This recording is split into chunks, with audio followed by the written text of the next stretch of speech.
ব্যক্তি থেকে পরিবার, সমাজ থেকে রাষ্ট্র, দেশ থেকে বিশ্ব, সবকিছুর চালিকায় রাজনীতি। তাই রাজনীতি 10 দিক নিয়ে রাজকাহন নিবেদন করছে জি-20 ইস্পাত। সাথে আছি আমি তাসনুভা তন্নি। গতকাল সোমবার আন্তর্জাতিক অপরাধ ট্রাইব্যুনালে ক্ষমতাচ্যুত প্রধানমন্ত্রী শেখ হাসিনাকে মৃত্যুদণ্ড দেওয়ার রায়কে আনুষ্ঠানিকভাবে স্বাগত জানিয়েছে বিএনপি, জামায়াত এবং এনসিপি সহ বিভিন্ন দল ও সংগঠন। দণ্ডিতদের দ্রুত ফিরিয়ে এনে ফাঁসি কার্যকরের দাবি উঠছে তাদের পক্ষ থেকে। কিন্তু এখন প্রশ্ন উঠেছে, দিল্লি কি তাকে আদৌ ফেরত দিবে? এছাড়া স্বাধীনতার পর থেকে শতাধিক নারীর ফাঁসির আদেশ হলেও এখনো পর্যন্ত দেশে মৃত্যুদণ্ডপ্রাপ্ত কোনো নারীর ফাঁসি কার্যকরের কোনো নজির না থাকায় শেখ হাসিনার রায় কার্যকর নিয়েও জনমনে নানা প্রশ্ন উকি দিচ্ছে। এরপরও সরকার রায় ঘোষণার দিনই শেখ হাসিনা ও আসাদুজ্জামান খান কামালকে ফিরিয়ে দিতে এক বিবৃতির মাধ্যমে ভারতকে আহ্বান জানিয়েছে। জবাবে ভারত পাল্টা বিবৃতি দিয়ে সাদামাটা প্রতিক্রিয়ায় বলেছে, দেশটি শেখ হাসিনার ফাঁসির বিষয়ে অবগত, দুই দেশের বন্দি প্রত্যর্পণ চুক্তিতে ফেরত না দেওয়ার সুযোগ রয়েছে ভারতের। তবে বাংলাদেশের পররাষ্ট্র উপদেষ্টা জানিয়েছেন, শেখ হাসিনাকে ফেরাতে আবারও চিঠি দিবে ঢাকা। এদিকে শেখ হাসিনার মানবতা বিরোধী মামলার বিচার স্বচ্ছ, নিরপেক্ষ, আন্তর্জাতিক মানের হয়েছে বাংলাদেশের পক্ষ থেকে বলা হলেও আন্তর্জাতিক মানবাধিকার সংস্থাগুলো বলছে, দুইজনের অনুপস্থিতিতেই বিচার করে মৃত্যুদণ্ড দেওয়া এবং তাদের পছন্দের আইনজীবী নিয়োগের সুযোগ না দেওয়ায় এই মামলায় ন্যায় বিচারের ক্ষেত্রে উল্লেখযোগ্য উদ্বেগ তৈরি হয়েছে। শেখ হাসিনাকে দেওয়া মৃত্যুদণ্ড নিয়ে এমন প্রশ্ন তোলার সুযোগ আছে। এছাড়া বন্দি প্রত্যর্পণ চুক্তি অনুযায়ী ভারত শেখ হাসিনাকে ফেরত না দিলে তাকে ফেরানোর অন্য কোনো উপায় আছে কি না, এসব নিয়ে আলোচনায় আজ রাজকাহন স্টুডিওতে আছেন বিএনপি সহ আন্তর্জাতিক বিষয়ক সম্পাদক ও সাবেক সংসদ সদস্য ব্যারিস্টার রুমিন ফারহানা, আছেন গণফোরামের সাধারণ সম্পাদক ডাক্তার মোহাম্মদ মিজানুর রহমান এবং আছেন সাবেক সংসদ সদস্য গোলাম মাওলা রনি। স্বাগত জানাচ্ছি আজকে রাজকাহনে। গোলাম মাওলা রনি, আপনার কোনো বিকল্প নেই। এই শব্দটা কিংবা এই যে লাইনটা আমি পড়েছি সেটি আওয়ামী লীগ আমলে আসলে আওয়ামী লীগের নেতাকর্মী থেকে শুরু করে নানান শ্রেণী পেশার প্রতিনিধি কিংবা ব্যবসায়ীরা অনবরত উচ্চারণ করেছেন দীর্ঘ প্রায় 16-17 বছর, এবং এই যে কোনো বিকল্প নেই সেই বিকল্প কিন্তু আমরা দেখতে পেয়েছি। এবং গতকালকের এই রায়ের মধ্য দিয়ে আসলে আমরা বুঝতে পারলাম যে কেউ যদি নিজেকে কোনো বিকল্পের ঊর্ধ্বে ভাবেন সেক্ষেত্রে তার পরিণতিটা কি হয়। এখন আসলে কি মনে হচ্ছে যে শেখ হাসিনার যে রায় আমরা গতকালকে পেয়েছি সেই রায় কার্যকর করবার কোনো বিকল্প বাংলাদেশের সামনে আছে কিনা? আছে। বাংলাদেশ এখন ভারতকে বাধ্য করতে পারে যে আগামী 24 ঘন্টার মধ্যে যদি শেখ হাসিনাকে আমাদের হাতে ফেরত দেওয়া না হয় তাহলে 7 সিস্টার তোমাদের আর থাকবে না। এবং আমাদের এই মুহূর্তে বাংলাদেশে যে সকল বিপ্লবী যারা আছেন তারা স্বপ্ন দেখেন, তাদের একটা বিরাট অংশ যে গাজওয়াতুল হিন্দের স্বপ্ন দেখেন। তো কাজেই যদি ভারত আমাদের কথা না শুনে আর আমরা যদি মুসলমান বিশ্বের কাছে আহ্বান জানাই এবং গাজওয়াতুল হিন্দ চালু হয়ে যায় তাহলে তো দিল্লিকে দখল করা আমাদের জন্য কোনো বিষয় নয়।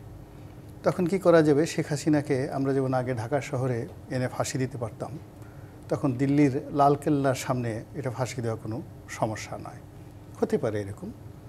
দ্বিতীয় যে বিকল্প সেটা হলো যে আমরা এখন ভারতের সঙ্গে যে কূটনৈতিক যে সম্পর্কটি রয়েছে সেই সম্পর্কের জায়গাতে আমাদের যে বিশ্ব খেলোয়াড় আছেন জনাব ডক্টর মোহাম্মদ ইউনূস, আমরা তো তাকে আকাশের চাঁদ তারার মতো মনে করি এবং আমরা মনে করি যে বাংলাদেশে তার এই আগমন আমাদের এই বাঙালি জাতি আমরা 100 বছর পূর্ণ করেছি।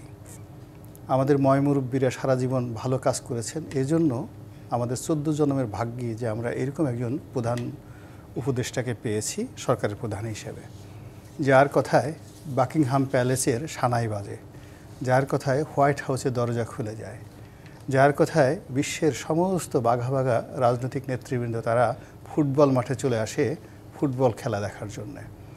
তো উনি যদি ওনার সেই জাদুকরী দ্য ম্যাগনেটিক অ্যান্ড ম্যাজিক্যাল যে পাওয়ার আছে, এই পাওয়ার ব্যবহার করে নরেন্দ্র মোদীকে যদি হুকুম দেন যে আপনি যদি এই সময়ের মধ্যে শেখ হাসিনাকে প্রত্যর্পণ না করেন তাহলে পুরো ওয়েস্ট অর্থাৎ ইউরোপীয় ইউনিয়ন এবং আমেরিকা তাদের সঙ্গে ভারতের যত বাণিজ্যিক সম্পর্ক রয়েছে, মিলিটারি পাওয়ার রয়েছে এবং কৌশলগত সম্পর্ক রয়েছে, আমি ডক্টর মোহাম্মদ ইউনূস আমার সেই ম্যাজিক্যাল অ্যান্ড ম্যাগনেটিক পাওয়ার ব্যবহার করে সমস্ত ভারতের রাজনীতি অর্থনীতি তছনছ করে দেব।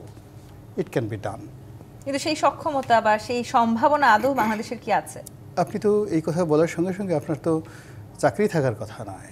বোঝার চেষ্টা করুন যে গত 14টি মাস ধরে আমরা কি প্রচার করে আসছি। বিলিয়ন বিলিয়ন ডলার বাংলাদেশে ইনভেস্টমেন্ট আসবে, বাংলাদেশ এর এই উন্নয়ন দেখার জন্য সারা পৃথিবী থেকে লোক আসবে। আমরা কি কথা বলিনি যে আমরা আগামীতে ফেব্রুয়ারি মাসে যে নির্বাচনটি করতে যাচ্ছি এটি হবে পৃথিবীর সর্বকালের সেরা একটি নির্বাচন। অবাক বিস্ময়ে সারা দুনিয়া তাকিয়ে দেখবে যে বাংলাদেশের ইন্টারিম গভর্নমেন্ট বিশ্ব কাঁপানো, দুনিয়া কাঁপানো একটি নির্বাচন করেছে এবং এই নির্বাচন অতীতে কেউ কখনো করেনি, আর এরকম নির্বাচন আগামীতে ভবিষ্যতে কেউ কিছু করতে পারবে না। ফলে আপনি চিন্তা করুন, যত দ্রুততার সঙ্গে এবং যত ম্যাটিকুলাসলি এবং প্রফেশনালি এই শেখ হাসিনার বিচার কার্যটা হলো। আপনি কি গত 100 বছরে এত সুন্দর বিচার দেখেছেন কোথাও, যে এত অল্প সময়ের মধ্যে যার রাজনৈতিক career almost more than 50 years, যার শাসন ক্ষমতা সরাসরি প্রধানমন্ত্রী হিসেবে বৈধভাবে হোক অবৈধভাবে হোক এই রাষ্ট্রের ডক্টর মোহাম্মদ ইউনূস যে চেয়ারে বসে আছেন 14 মাস, সেই চেয়ারে তিনি অ্যাটলিস্ট 21 বছর বসে আছেন। সেই মানুষটিকে 14 মাসের মাথায় ফাঁসির আসামিতে ঝুলিয়ে দিয়েছেন। এইরকম কোনো ঘটনা পৃথিবীতে কখনো দেখেছেন? দেখেননি। তো কাজেই it's a magical power of doctor Mohammad Yunus. কাজেই তার সেই ম্যাজিক্যাল পাওয়ার দিয়ে, ডক্টর মোহাম্মদ ইউনূসের সেই ম্যাজিক্যাল পাওয়ার দিয়ে তিনি শেখ হাসিনার যে পরবর্তী ডেস্টিনেশনটা কোথায় নিয়ে যাবেন ওটা কল্পনা করার মতো বুদ্ধি আমার বা জনাবা রুমিন ফারহানা বা আমার ভাই যিনি আছেন, আমরা এখনও ওই ট্যালেন্টের জায়গায় যেতে পারিনি। আমরা এখনও পর্যন্ত যেটা আছি যে এই সকালে দেখি সূর্য ওঠে, বিকেলে সূর্য অস্ত যায়, মাঝে মধ্যে আকাশে মেঘমালা, আকাশে কোন গাছে কোন পাখি ডাকে, এগুলো নিয়ে আমাদের জ্ঞান বুদ্ধি সীমাবদ্ধ। আমরা ওই ডক্টর মোহাম্মদ ইউনূসের যে মারিফতি যে শক্তি, সেই শক্তি সম্পর্কে আমরা এখনও আন্দাজ করতে পারিনি। ফলে কাজেই আমরা অবাক বিষয় দেখছি, রায় হয়ে গেছে এবং আওয়ামী লীগের যারা লোকজন আছে তারা এতদিন যে বড় বড় কথাবার্তা বলতেন তাদের মাথার উপর বাস পড়েছে, বাস মানে ঠাডা পড়েছে, এবং আগামীতে দেখবেন যে কোনোদিন আওয়ামী লীগ আর জীবনে এই বড় কথা বলতে পারবে না। এই যে আসলে আওয়ামী লীগের এক ধরনের নৈতিকতার জায়গাটিতে তারা আসলে অনেকটাই হয়তো নিচের দিকে নেমে যাচ্ছে, কিংবা রাজনৈতিকভাবে নৈতিকতার কথা তারা ভয় পেয়েছে, ভঙ্গুর অবস্থায় আসলে আওয়ামী লীগ চলে যাচ্ছে কিনা সেটি নিয়েও তো এক ধরনের বড় প্রশ্ন আসছে। হ্যাঁ, যেতে পারে। এর কারণ হলো আগে তারা সারা জীবন মানুষকে ভয় দেখাতো, আমাদের অনেক ক্ষমতা, আমরা একে যাকে বলা হয় গুম করতে পারি, একে ক্রস ফায়ার ফেলতে পারি, হেলিকপ্টার থেকে গুলি করতে পারি, ইত্যাদি ইত্যাদি ঘটনা। এবং এইগুলো বলে যে আসলে বেশি দিন টিকে থাকা যায় না, সেটি অন্তত এই রায়টি দ্বারা প্রমাণিত হয়েছে। এই রায়ের দ্বারা ঠিক, মানে এই সমস্ত কথা যারা বলে তাদের যে মানে আমাদের ডক্টর মোহাম্মদ ইউনূস তাদেরকে কত সুন্দরভাবে একটা শিক্ষা দিয়েছেন যে আওয়ামী লীগ যারা করে কিয়ামত পর্যন্ত তারা ডক্টর মোহাম্মদ ইউনূস বংশ পরম্পরা এই নামটি তারা স্মরণ রাখবে, এবং ডক্টর মোহাম্মদ ইউনূসকে ভয় শুধু পাবে না, ওনার সাথে সাথে যারা আছেন ও যমুনার আশেপাশে যারা ঘোরাফেরা করেন তাদেরকেও আওয়ামী লীগ খালি যদি বলে যে আমরা ডক্টর মোহাম্মদ ইউনূসের জমানাতে যমুনার সামনে 3 বার ঘুরেছি, এই কথা বলার সঙ্গে সঙ্গে আওয়ামী লীগের লোকজন ভয় চিত হয়ে পড়ে যাবে। জি, ডক্টর মোহাম্মদ মিজানুর রহমান, একটু আপনার কাছে আসি। এই যে আসলে যে শিক্ষা আমরা পেলাম এবং রাজনৈতিকভাবে আসলে আওয়ামী লীগের এক ধরনের মৃত্যু ঘটে গেছে, যেটি আসলে গতকাল থেকে আমরা বারবার শুনছি, কি মনে করছেন আওয়ামী লীগের আসলে অন্তত তাদের শীর্ষস্থানীয় নেত্রীর এই সাজা শুনবার পর রাজনৈতিকভাবে আদৌ মৃত্যু ঘটলো নাকি আবারও ফিরে আসার তাদের সুযোগ আছে? ধন্যবাদ আপনাকে এবং আমার সম্মানিত দুইজন সহ-আলোচক যারা দেশের এই ধরনের বিশ্লেষণে, আমি নিজেও তাদের ভক্ত, আজকে সুযোগ হয়েছে তাদের পাশে কথা বলার। দেখেন, আমরা শিক্ষাটা ইতিহাস থেকে খুব কম নিয়েছি যদি অতীতে আমরা দেখি। এই 15 বছর শেখ হাসিনা ক্ষমতায়, তার আগেও একবার ছিল, যে এই দীর্ঘ সময় ক্ষমতায় আমরা বরাবরই আওয়ামী লীগের যে দাম্ভিকতা এবং ক্ষমতায় থাকার সময় বিশেষ করে গণতন্ত্রকে তারা যেভাবে হত্যা করেছে, কিন্তু তারা সবসময় মুখে বলে যে তারাই গণতন্ত্র পুনরুদ্ধার করেছে এবং মুক্তিযুদ্ধ থেকে শুরু করে এ পর্যন্ত বাংলাদেশে মুক্তিযুদ্ধের চেতনার কথা বলে, গণতন্ত্র প্রতিষ্ঠার কথা বলে, রাষ্ট্র ক্ষমতায় যেভাবে গুম করেছে, খুন করেছে এবং যেভাবে ক্ষমতায় টিকে থাকার জন্যে বিরোধী দলকে দমন পীড়ন করেছে, এবং সর্বোপরি 3টা নির্বাচন যেভাবে করেছে ইতিহাসের সবচেয়ে কলঙ্কিত, এবং দেশের জনগণ অবাক বিস্ময়ে দেখেছে, কিন্তু সামান্যতম প্রতিবাদ করার যে ভাষা, সেই ভাষাটাও আমরা হারিয়ে ফেলেছিলাম আমরা যারা রাজনীতি করি, রাজনীতির মাঠে। এই জায়গায় প্রকাশ্য দিবালোকে রাষ্ট্রের প্রধান জায়গা থেকে, শীর্ষ জায়গা থেকে যেইভাবে নির্দেশনা দিয়ে মানুষকে হত্যা করা হয়েছে, এটা পৃথিবীতে নজির। তো এই জায়গায় আপনি যদি খেয়াল করে দেখেন যে এখন পর্যন্ত শেখ হাসিনা থেকে শুরু করে তার দলের কোনো পর্যায়ের নেতা কর্মী, তাদের ভিতরে কোনো অনুশোচনা নেই, এবং এই রায়কেও তো আওয়ামী লীগ প্রত্যাখ্যান করেছে।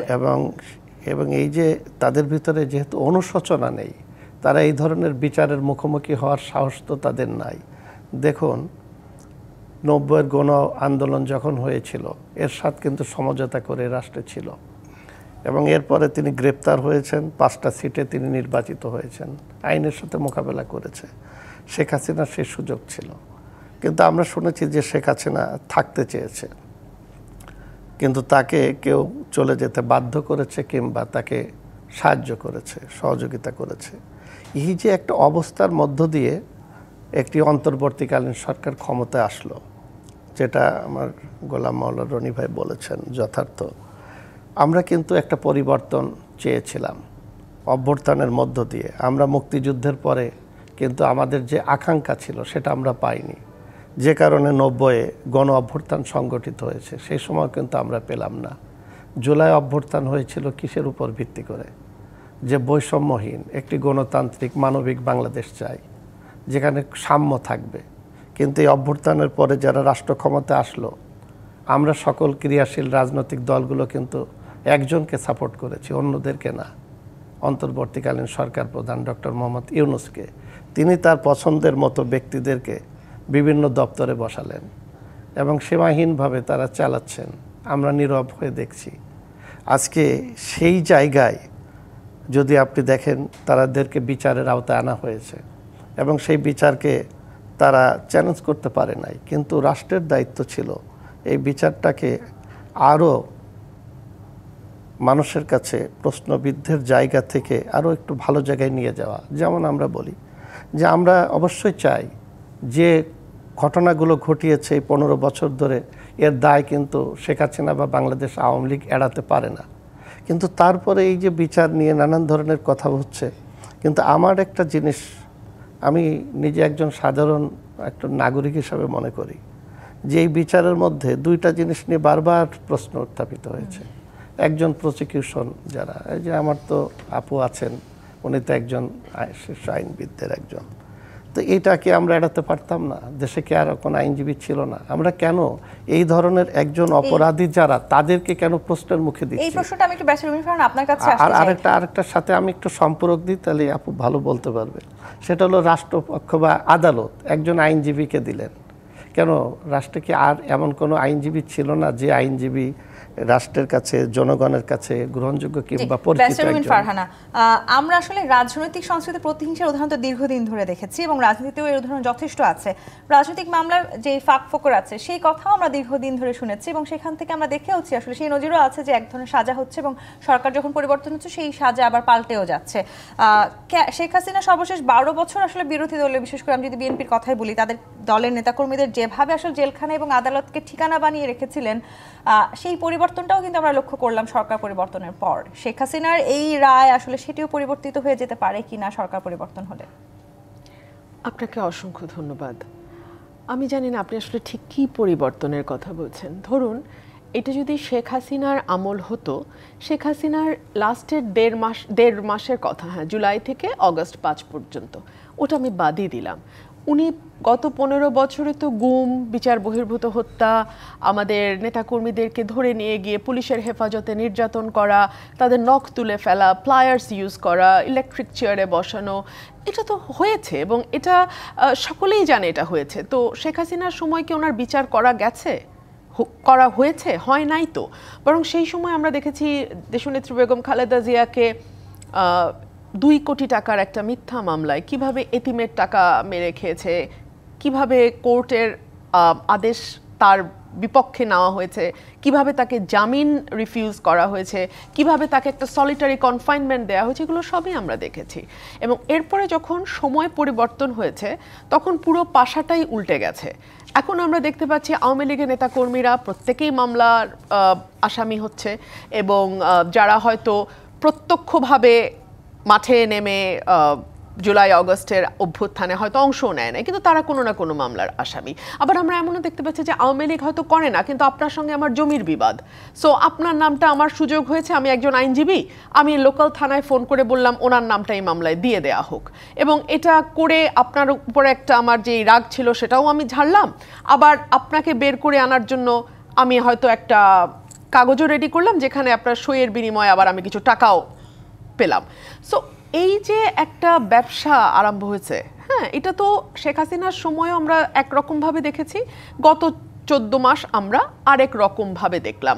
মানে এখন আমরা এখানে বসে প্রিটেন্ড করতে পারি যে সব কিছু খুব পাল্টে গেছে, দারুণ হয়েছে, বিরাট একটা বিষয় হয়েছে, যেটা রনি ভাই একটু আগে বলছিলেন যে সারা পৃথিবী অবাক বিস্ময়ে তাকিয়ে রয়। আমি জানি উনি স্যাটায়ার করে বলছিলেন, মানে এটাই তো অনেকে খুবই সিরিয়াসলি বলার চেষ্টা করেন, যেটা আমার ভাই এখানে স্যাটায়ার করছেন সেটা অনেকে খুবই সিরিয়াসলি বলার চেষ্টা করেন। সো ওই ভানটা করলে ভানটা করাই যায়, কিন্তু এর বেশি আসলে কিছু পাওয়ার নাই। ডেভিড বার্গম্যানের কথা আপনারা নিশ্চয়ই জানেন। শেখ হাসিনার সময়ে তিনি অত্যন্ত সরব একজন মানবাধিকার কর্মী ছিলেন, এবং তিনি রেগুলার বেসিসে লিখেছেন, হ্যাঁ, তার শেখ হাসিনার সময়কার দুঃশাসনের কথা, এবং তাকে ব্যক্তিগতভাবে শেখ হাসিনা পার্লামেন্টে দাঁড়িয়ে তার ব্যাপারে মন্তব্য করেছেন, এবং সেটা খুব শোভন মন্তব্য ছিল না। সেই ডেভিড বার্গম্যান আজকে আরেকটা লেখা লিখেছেন, সেখানে তিনি বলছেন যে এক্সেলেন্ট এভিডেন্স ছিল প্রসিকিউশনের হাতে, কিন্তু ডিফেন্সের জন্য বেয়ার মিনিমাম কোনো এফোর্ট আমরা দিতে দেখি নাই, উইচ ইজ ট্রু। আপনি একজন আইনজীবী নিয়োগ করেছেন, যেই আইনজীবী তার মক্কেলে সাজার কথা শুনে ওপেন ক্যামেরার সামনে হাসছেন, এবং ওনাকে প্রশ্ন করা হলে উনি বলছেন আমি খুবই দুঃখিত, কিন্তু উনি আসলে মানে বোঝাই যাচ্ছে যে he didn't fight the case the way he was suppose two. হ্যাঁ, শেখ হাসিনার এগেনস্টে সার্টেনলি ভেরি স্ট্রং এভিডেন্স আছে, সে কারণেই আপনার উচিত ছিল রাষ্ট্রপক্ষের তরফে যে খুব চমৎকার একজন স্ট্রং আইনজীবী দেয়া শেখ হাসিনার পক্ষে। আওয়ামী লীগে অনেক আইনজীবী আছে, আমি জানি না তারা শেখ হাসিনার পক্ষে এখন দাঁড়াতে রাজি কি রাজি না, কারণ প্রত্যেকেরই ঘর সংসার আছে, ব্যক্তিগত নিরাপত্তার ব্যাপার আছে। আন্তর্জাতিকভাবে এই রায় নিয়ে আসলে প্রশ্ন তোলা তার মানে সুযোগ রয়েই গেল কি? আপনি জানেন 54 জন প্রসিকিউশন লয়ারের এগেনস্ট, প্রসিকিউশন উইটনেসের এগেনস্টে, সাক্ষীর এগেনস্টে ডিফেন্সের একটা সাক্ষীও হয় নাই, তো এটা কি একটা দুর্বল মামলা না? এখন এই কথাগুলো বলার সাথে সাথে কিছু ইউটিউবার ব্যবসায়ী তারা আমার এই কথাগুলোকে পিক করবে, এবং তারা বলার চেষ্টা করবে যে আমি আসলে শেখ হাসিনাকে ডিফেন্ড করছি। না, কথাগুলো হওয়া দরকার, কিন্তু আমি যেহেতু আমার কিছু যায় আসে না, হোয়াট ইজ ট্রু আমি বলবোই, কিন্তু এই যে এই ভীতিটা আরো 100 জনের মুখ বন্ধ করে রাখে। কিন্তু কি হবে জানেন, in due course of time, সময় কিন্তু এরকম থাকবে না, সময় শেষ করি, সময় পাল্টাবে।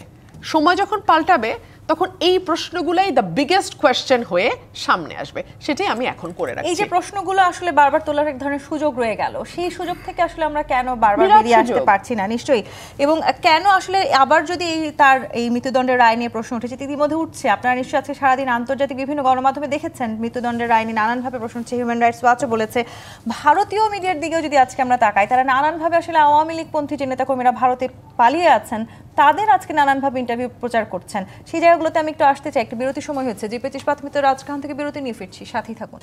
জিপি ইস্পাত মিত্র রাজখান দেখছেন, ডাক্তার মোহাম্মদ মিজানুর রহমান। যে জায়গাটিতে ছিলাম আমরা, হাসিনার এই মৃত্যুদণ্ড নিয়ে আসলে আন্তর্জাতিক মহলে নানান আলোচনা সমালোচনা চলছে, এবং অ্যামনেস্টি ইন্টারন্যাশনাল যেটি বলেছে মৃত্যুদণ্ডের রায় মানবাধিকার লঙ্ঘন। এবং ভারতের আসলে মিডিয়ার দিকে যদি আমরা তাকাই, তারা আজকে নানানভাবে আওয়ামী লীগের যারা পলাতক নেতাকর্মী আছেন তাদের ইন্টারভিউ প্রচার করেছেন। সেই জায়গাটি নিয়ে একটু বলতে চাই, এইখানেও আসলে যাতে যেহেতু কথা বলার সুযোগ থাকলো, এবং এই যে মৃত্যুদণ্ডের রায়কে অ্যামনেস্টি ইন্টারন্যাশনাল কিংবা অন্যান্য যারা আসলে মানবাধিকার নিয়ে কাজ করছেন আন্তর্জাতিকভাবে, তারা এক ধরনের মানবাধিকার লঙ্ঘন বলছেন, এই জায়গাটি থেকে আসলে শেখ হাসিনা বেঁচে যাওয়ার এক ধরনের সুযোগ তাহলে তৈরি হচ্ছে কিনা? দেখেন, শেখ হাসিনা তো পলাতক, ওনাকে বাংলাদেশে আনার পরে তো তার বিচারের রায় কার্যকর করা ইত্যাদি অনেক কঠিন সময় এবং সামনে দেখার সময়।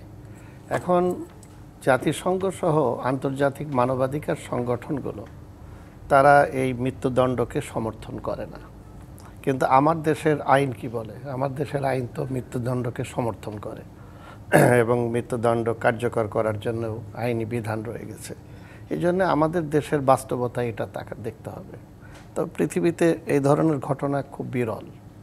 আপনি যদি দেখেন যে শেখ হাসিনা, যেটা ওই সময় আলোচনায় আসছে, যিনি দীর্ঘ সময় ক্ষমতায়, এবং শুধু তাই না, যে ওনার দাম্ভিকতা যেমন ছিল, দ্বিতীয়ত রাষ্ট্র ক্ষমতায় এতদিন প্রভাবের সাথে তিনি রাষ্ট্র পরিচালনা করেছেন এবং আইন কানুন তিনি যেভাবে বলেছেন, আজকে যে বক্তব্য দিয়েছেন, পরের দিন আমরা দেখেছি সুপ্রিম কোর্টের রায় পরিবর্তন হয়ে গেছে, অর্থাৎ সেখানে সব কিছু পরিবর্তন। সেই ব্যক্তি এই 15 বছর পরে মাত্র 1 মাসের আন্দোলনে উনি নিজে পালিয়ে গেলেন এবং তার 350 এমপি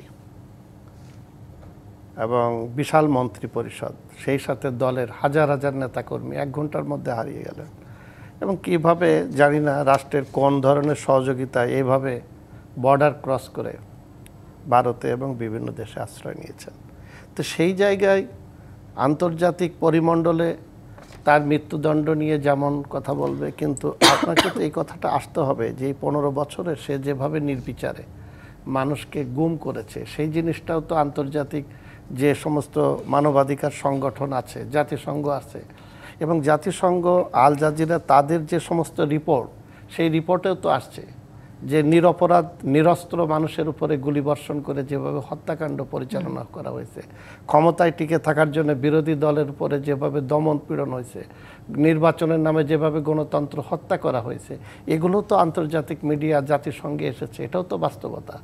এখন বিষয়টা হলো যে আমি যে কথাটা আপনাকে প্রথমে বলতে চাইছিলাম যে এই যে বিচারিক ব্যবস্থাটা, এই ধরনের অপরাধ যারা সংগঠিত করবে তারা কেউ যে আইনের ঊর্ধ্বে না, সেটাকে রাষ্ট্রকে বা আমাদের বিচার ব্যবস্থা এমন পর্যায়ে গ্রহণযোগ্য জায়গায় নিয়ে যেয়ে এটা সমাধান করা উচিত, যাতে মানুষের এবং আন্তর্জাতিক পর্যায়ে যাতে প্রশ্নবিদ্ধ হওয়ার সুযোগ না থাকে। কিন্তু যেই আইনে বা যেই আদালতে আসলে শেখ হাসিনার বিচার হয়েছে, সেই আদালতে শেখ হাসিনা নিজেরই করা। ব্যারিস্টার রুমিন ফারহানা সেই জায়গাটাতেই আসতে চাই। নিজের আইনে আসলে তিনি নিজে ফেসে গেলেন, বিষয়টা অনেকটা সেরকম বলা চলে। কিন্তু যেই জায়গাটিতে তিনি এই মুহূর্তে আছেন ভারত, এবং ভারতকে আসলে শেখ হাসিনা কিংবা আওয়ামী লীগের যথেষ্ট পরীক্ষিত বন্ধু বলে রাজনৈতিকভাবে রাজনৈতিক বিশ্লেষকরা সেটাই বলার চেষ্টা করেন। ভারতের জন্য এখন আসলে শেখ হাসিনা যেহেতু ভারতে আছেন, এই সিচুয়েশনটিকে অনেকে বলার চেষ্টা করছেন এটি ভারত এবং বাংলাদেশের সম্পর্কের জন্য এক ধরনের ট্রিকি সিচুয়েশন, এবং ভারতকে আসলে যথেষ্ট বুদ্ধিমত্তার সাথে সেই জায়গাটি থেকে তাদের এক ধরনের পরীক্ষা দিতে হবে, এবং প্রত্যর্পণ যে আইনটি আছে সেই আইনেও আসলে শেখ হাসিনাকে ফেরত না দেবার এক ধরনের সুযোগ রয়ে গেল। সেটি নিয়ে কি বলতে চান? বাংলাদেশে বর্তমানে যে সরকার আছে, আপনি কি মনে করেন যে তারা অনেস্টলি শেখ হাসিনাকে ফেরত আনতে চান? ওনারা কিন্তু এখন পর্যন্ত নোট ভার্বালের বেশি কিছু করেন নাই কূটনৈতিকভাবে। আর নোট ভার্বাল হচ্ছে, আমি যতটুকু জানি, কূটনীতির একেবারেই মোস্ট মাইল্ড একটা মানে রিকোয়েস্ট যেটা, সেটা। সো বাংলাদেশের এই সরকার শেখ হাসিনাকে ফেরত আনতে চান, এটাই বা আপনার কেন মনে হচ্ছে? আমার তো মনে হচ্ছে না।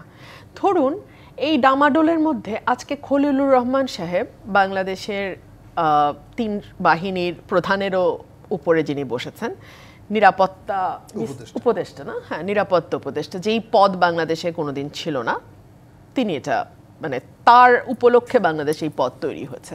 উনি কিন্তু আজকে ভারতে গেছেন। কেন গেছেন জানি না, আমরা কেউই জানি না। সো বাংলাদেশে এমন অনেক কিছুই হচ্ছে যেগুলো আমরা ঠিক জানি না।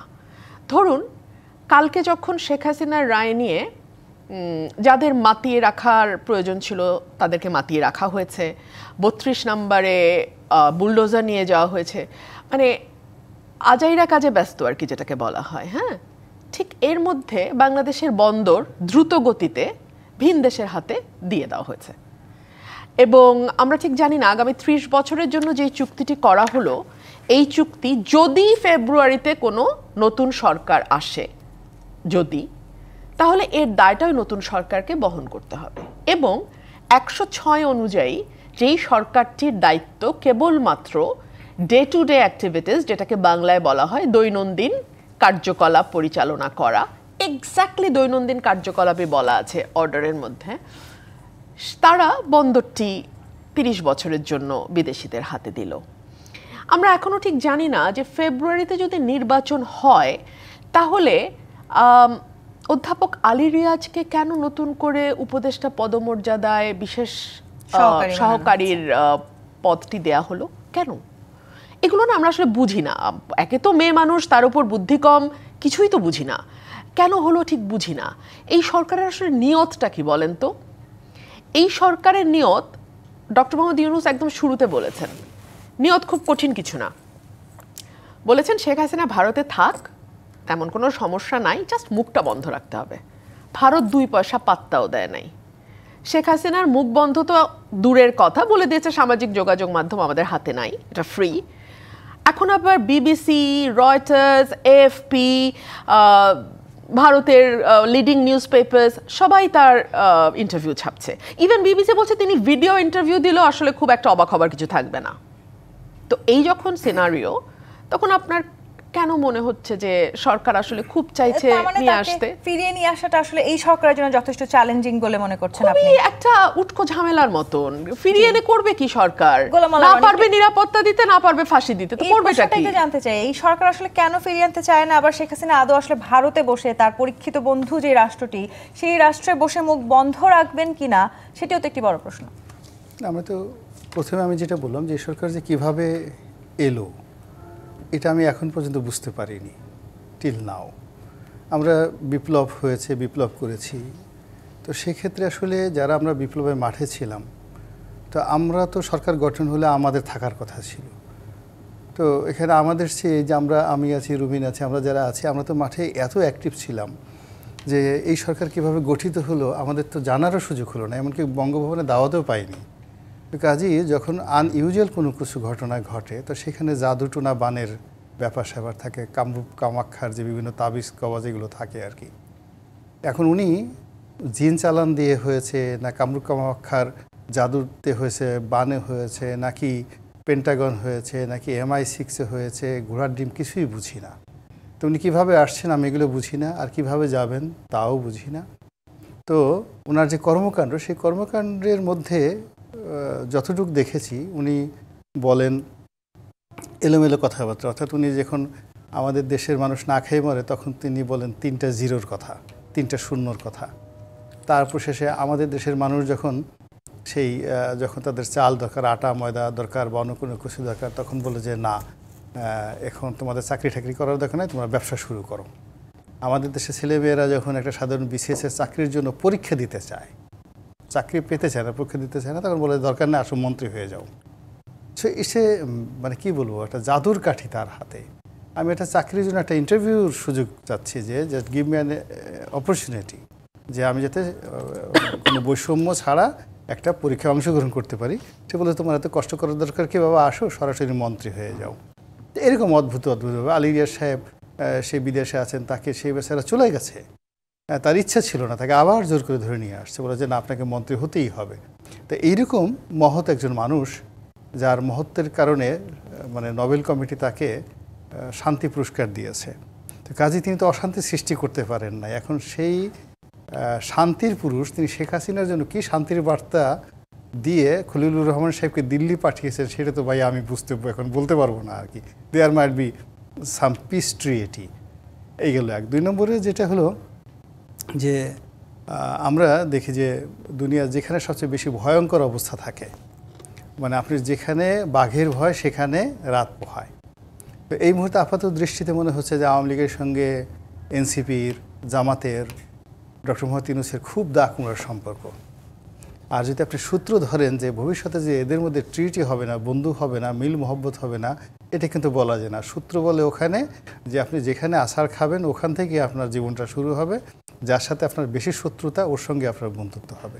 তাহলে আগামীর বাংলাদেশে যদি হঠাৎ করে দেখেন যে শেখ হাসিনা আবার প্রধানমন্ত্রী হয়েছে, ডক্টর মোহাম্মদ ইউনূস তার প্রেসিডেন্ট হয়েছে, এটা খুব অবাক হওয়ার মতো সেই কিছু সম্ভাবনা না। আদৌ আর আছে কিনা? শেখ হাসিনার এই মৃত্যুদণ্ড রায় হবার পর আদৌ সেই মানে বাংলাদেশে রাজনৈতিক ক্ষমতা, সক্ষমতা আওয়ামী লীগের আছে কিনা, এই জায়গাটিও তো একটি বড় প্রশ্ন এই মুহূর্তে। আসলে বাংলাদেশের প্রেক্ষাপটে তারা রাজনীতি করতে পারবেন কিনা?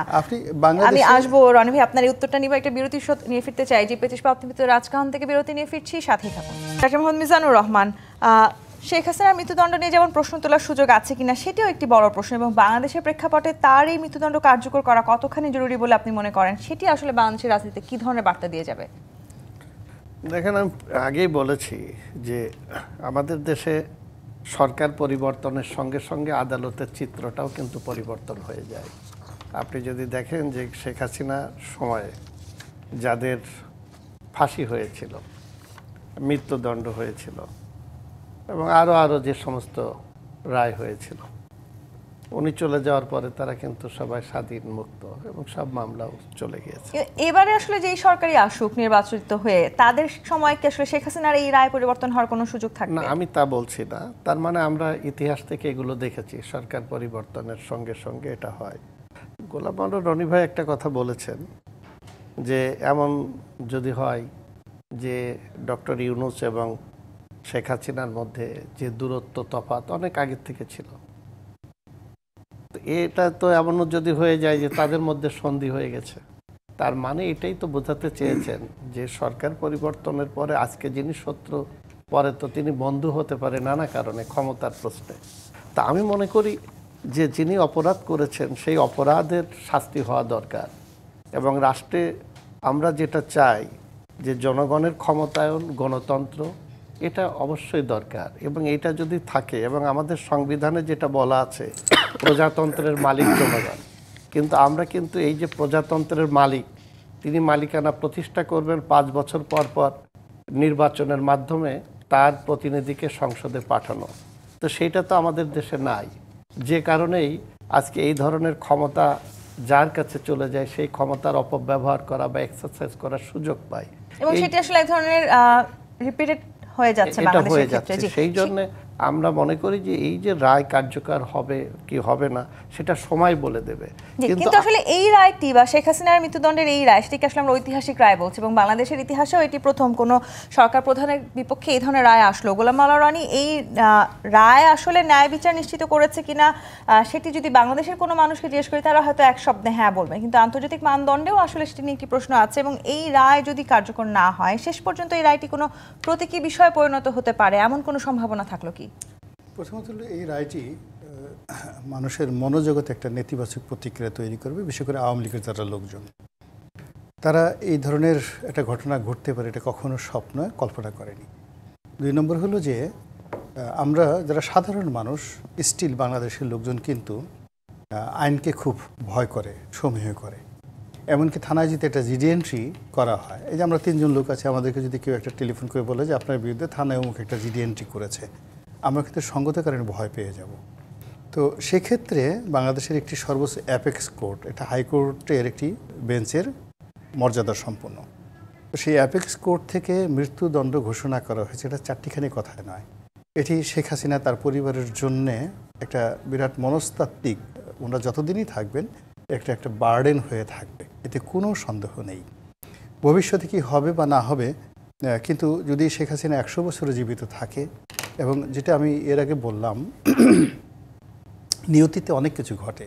ধরুন উনি আবার দেশের প্রধানমন্ত্রী হলেন, কিন্তু প্রধানমন্ত্রী হলেও ওনার যারা প্রতিপক্ষ তারা কিন্তু ওই বলবে ওই কথা, বাকশালের মতো, বাসন্তীর জালের মতো, যে চিনি আপনাকে অমুক কোর্ট থেকে মৃত্যুদণ্ড দেওয়া হয়েছিল, আপনি ক্ষমতায় এসে নিজের হাতে সেই রায় পরিবর্তন করে আবার সেই ফাঁসির রায়কে আপনি রহিত করেছেন, ফলে এই দায় কখনো শোধ হবে না।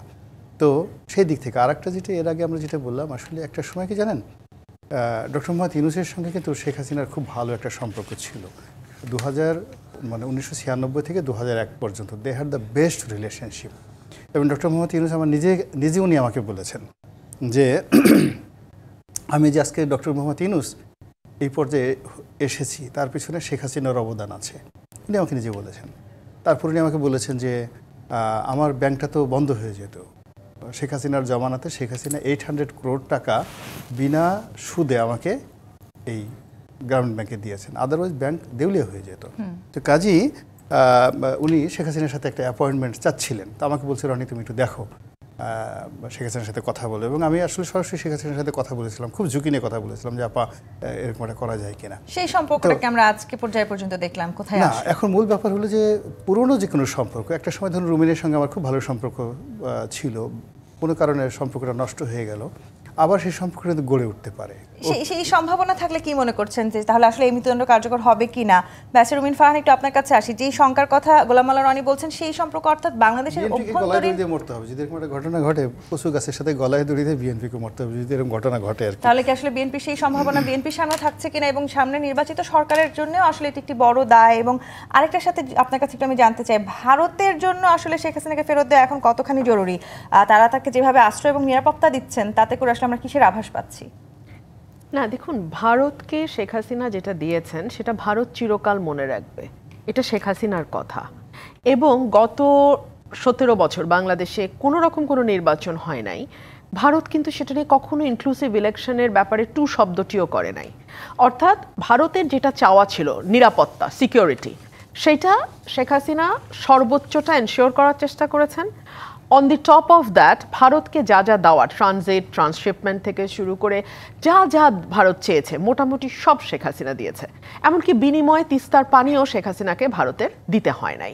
সো এই সকল কিছুর বিবেচনায় ভারত যদি মনে করে যে তার আরও একজন শেখ হাসিনা, আরও দুজন শেখ হাসিনা বিভিন্ন দেশে থাকলে তার জন্য ভালো হয়, এবং এটা যে কোনো দেশই ভাবতে পারে যে আমার যদি আরেকটা এরকম স্টেট থাকে, ভেসেল স্টেট থাকে, তাহলে আমার জন্য ভালো হয়।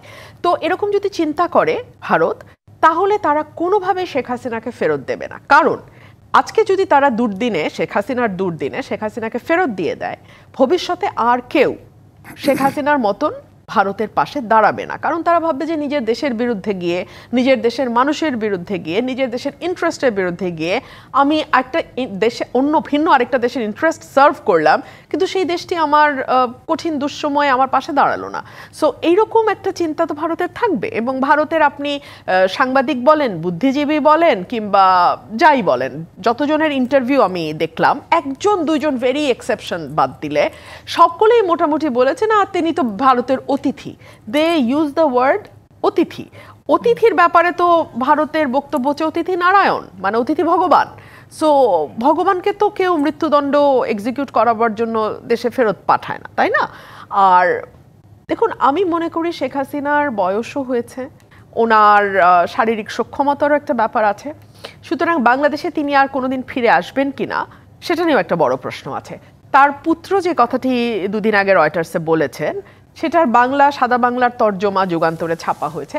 সেটা হচ্ছে যে তার পুত্র বলছেন তার মা ভালো আছেন, ভারত তাকে নিরাপত্তা দিয়ে রেখেছে এবং যথাযোগ্য মর্যাদায় তিনি সেখানে আছেন। সুতরাং তিনি সেখান থেকে এখন ফেরত আসবেন, এটা ভাবার কিছু নেই। নিঃসন্দেহে এই রায় আসলে কার্যকর হতে আমরা অন্তত পুরো বাংলাদেশের রাজনীতি হয়তো দেখতে চাই। ধন্যবাদ আপনাদের তিনজনকে আজকে আমাদেরকে রাজখানের সময় দেওয়ার জন্য। দর্শক, আজকের মতো বিদায় নিচ্ছি জি25 প্রাথমিক রাজখান থেকে। ফিরবো আগামীকাল রাত 10টায় নতুন রাজকাহন নিয়ে। ডিবিসির সঙ্গে থাকুন।